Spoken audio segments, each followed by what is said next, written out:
learn something more or something new, and you will learn more overall on bad days than good days. You will learn more about yourself, you'll learn more about relationships, you'll learn about life and principles, and it'll build your character.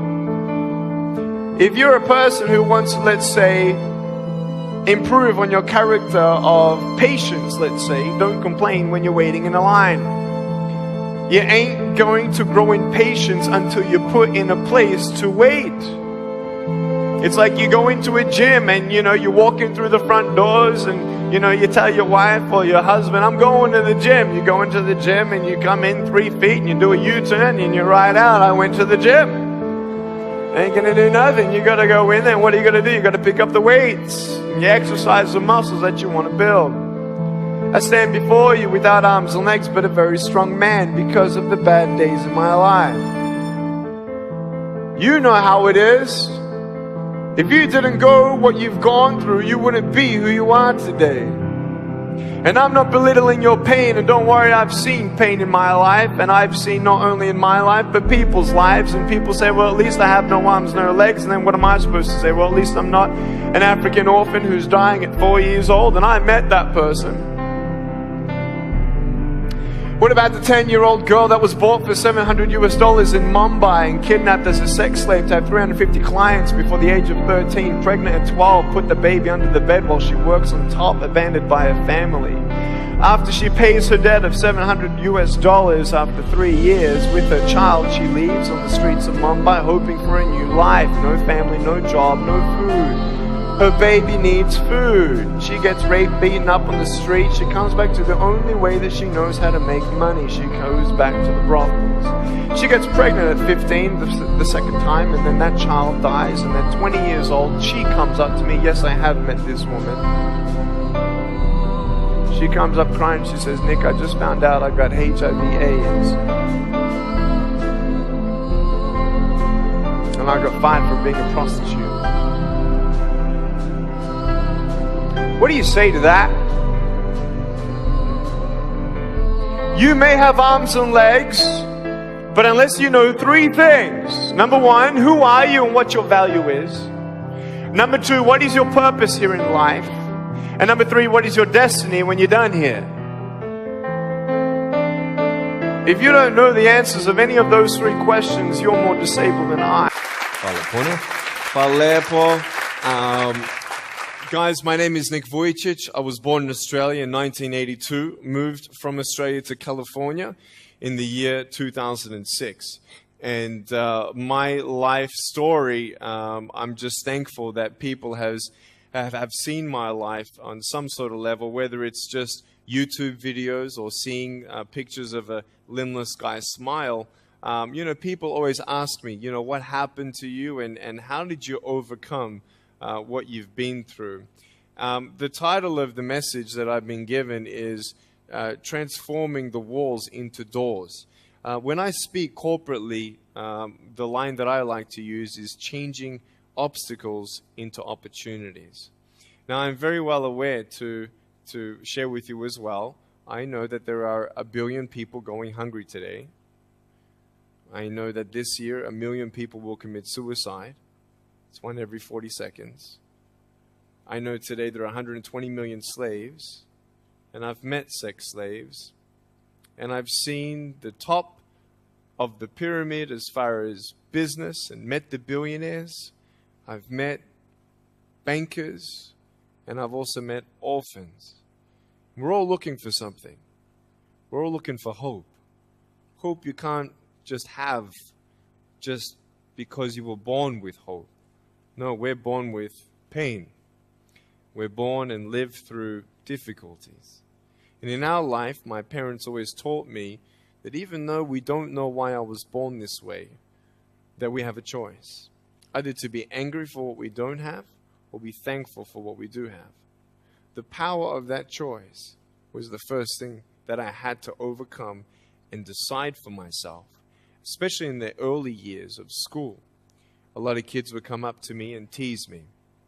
And I've been speaking at 5 congresses. I've met 7 presidents all around the world. My largest crowd was 110,000. I have 30,000 invitations for me to speak. So wherever I go, I talk about the value of life. I talk about anti-bullying messages for the school systems in different nations. The greatest thing is love. When we feel like we don't have enough love and we don't have enough hope, we start losing strength to live. For me, in my life as a child, I had a big wall. I was surrounded by 4 walls and a low ceiling of opportunity. I was set free in so many different ways, and especially surviving from day to day with my parents who loved me, who encouraged me, who told me that I was beautiful the way that I was, and not to worry about what other people said about me.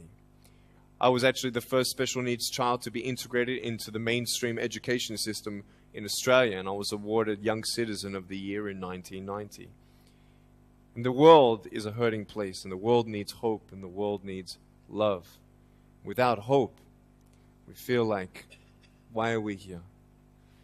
Well, brokenness. Here's mine. Today, I still have no arms, no legs. But everything's changed. Everything.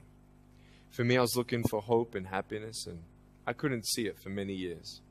In fact, if this side of the table represents my hope, truth encourages me to become all that I can be. But then we have lies every day coming in our mind, people who discourage us. You know the people that you have in your life who, no matter how good of a day you're having, they'll bring you down. Or no matter how bad of a day you're having, they'll bring you even lower. You know what I'm talking about? Think of the 3 biggest discouragers in your life. They're not your biggest discouragers. You are. You are. It only takes 3 seconds for me to tell you something discouraging. But then you may never forget my words. I've met so many 50-year-old women and 40-year-old women who still remember what their fathers told them that they wish they never heard. Words are powerful. When you hear those words and then your mind starts growing with these lies. Nick, you're not good enough. Nick, just give up. Nick, you're never going to get a job. You won't get married. You can't even hold your wife's hand. What kind of a father are you going to be if you can't even pick up your kids when they're crying? You're alone. Sure, your parents hug you, but their hugs can't heal you. Just give up. Just give up. Just give up. Just give up. Just give up. At age 8, I thought that I should commit suicide. Why? Because I didn't have hope. I thought I didn't have hope. Today you can see that I had hope. What's the word? Believing in something you do not see. Faith. Words can only do so much. Hugs can do much more than words. But when hugs can't do anything, that's where faith kicks in. For me, words and hugs were not enough, but I had no faith. So I tried to give up. At age 10, tried to drown myself in 6 inches or 15 centimeters of water. In my home, I told my dad I just wanted to relax. But really, I wanted to end my life. I had enough. Dosta mi bio. Okay. The first 2 times I rolled over, I was trying to work out how much air I hold in my lungs before I let it out. And the 3rd time, in my mind, knowing that I wanted to get out of here because of the bullying in my life, because I was going to be a burden to my parents and I had nothing to look forward to, I realized at that moment that if I actually went through with committing suicide, I would leave a greater burden for my parents than they already had. So there was one thing less hopeful or more burdensome than having a child without limbs. What is it? A child without limbs who gives up. So when I saw in my mind my mom and my dad and my brother crying at my grave, if I went through with it, that one thought saved me. If my parents never told me that I was beautiful the way that I was, if my parents never told me that I was special and that I was loved, I wouldn't be here today. So I encourage every single parent who tries their best to encourage their teenagers, especially in the West. Many teenagers put a do not disturb sign on their door. I'm sure, you know, the conversations all around the world between a parent and a teenager. How was school? Fine. What'd you learn? Nothing. Did you do your homework? No. And that's the conversation for the day. And when you try to tell your children that they're beautiful, so of course I'm beautiful. I'm your son. I'm your daughter. Of course you're going to say that. But they're right. Every single human being has value, and my value is not determined on how I look or what job I have or where I'm from, where I was born, how much money. All that stuff is nothing. So many teenagers, you know, tease each other for how we look, and I tell the teenagers, do you think that I'm cool enough to be your friend? They're like, yeah, of course. I said, but I have no arms, no legs. They said, doesn't matter. I said, really? So it doesn't matter that I have no arms, no legs? I said, no, it doesn't matter. I said, then actually, if it doesn't matter, then why do we kill each other with our words if it actually doesn't matter? Why do we look ourselves in the mirror and see ugly instead of valuable? I want to ask you today, what are you looking for? If I gave you $1 billion, would you be happy? If you gave me $1 billion, I'd be very happy. But then if my mum dies tonight, am I happy? No. With all the money in the world, I'll never be happy. Why? Because money is something that cannot heal the soul. So many teenagers are looking for love, which love does heal the soul. Love does complete the soul. But even sex before marriage, I was a virgin before I got married. Yeah, I've got a gorgeous wife. We're pregnant with our first son. And I don't need hands to hold her hand. I only want to hold her heart. And you know, how am I going to hug my kids? So many kids, they come up to me. It's amazing. They put their hands behind their back and hug me with their neck. And I've realized in life, even the worst parts of my life can be turned into good. And they're even more special. So many teenagers, they're looking for love. So they're going to go do this and go do that and have sex before marriage. For me, sex out of marriage is like a $5 Gucci watch. Sex within marriage and having sex with someone who loves you, who's committed to you for the rest of your life, going to be the mother or father of your kids. That's what love is. You can talk, you can sleep with as many people as you like, but never know for sure, do they love me? Love is a lifelong commitment. You see, there are choices in life, and we're looking. I want to ask you, what are you looking for? Well, if I can just get drunk, why not, man? I only live once. Well, if that's the way you believe, great. But for me, I'm a greedy man. I don't want to live for 90 years. I want to live for billions of years. And I know that every day my choices will affect this life, other people's life, and my eternal life. You got to come to the truth of knowing who you are and why you're here. William Barclay, he said, the greatest 2 days in anyone's life, the day you were born and the day you knew why. So, you're ugly. No, I'm beautiful the way that I am. And if you can't believe that for yourself, so many girls especially stay with their emotionally abusive boyfriends. Because if I break up with him, then who's going to want me? See, we all want love. That's why we do what we do sometimes. To get into the crowd, I'm going to swear, I'm going to be cool. That's what this world is. I want to look like her. If I was taller, shorter, smarter, more popular, whatever you want. It's not enough until you find the truth. I'm wonderfully and fearfully made. There's a greater purpose for my life. I am here for a reason. Sure, I didn't get a miracle. Yeah? I believe in a God who can do miracles, and I have a pair of shoes in my closet. Why?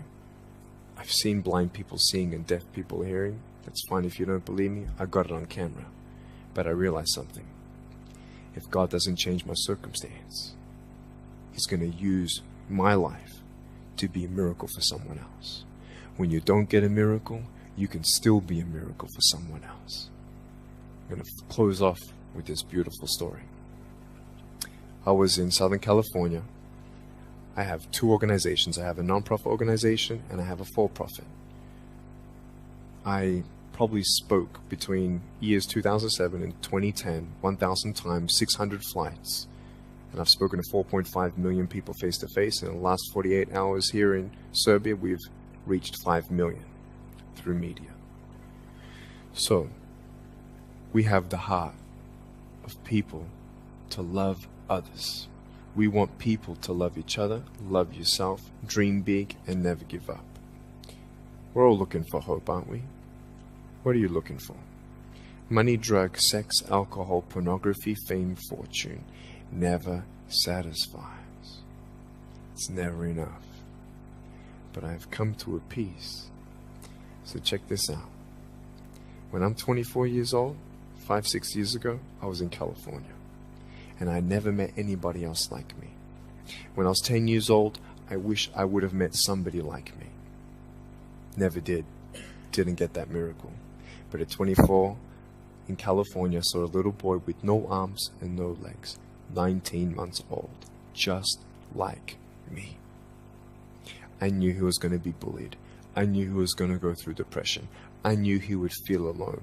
I knew that he would get worried if he's ever going to have a girlfriend, and so on and so on. I got the father to bring him up on stage in front of 2,000 people. And everyone was crying. And it was a materialization of when you don't get a miracle, you can be a miracle for someone else. I am not a superhero. I go through ups and downs. So do you. But take one day at a time. And if you haven't found that peace of knowing who you are and why you're here, and where you're going when you're not here, for me, I want you to know that's how I've overcome. I don't have any walls. My book's called Life Without Limits. And what will be, will be.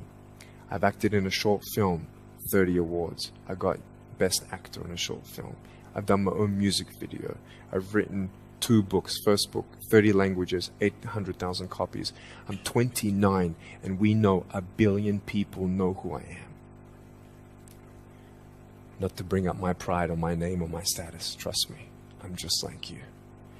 But I hope you are inspired to know that if I can dream big, then so can you. There are no walls. Find your peace, and you'll make your walls doors. Thank you so much.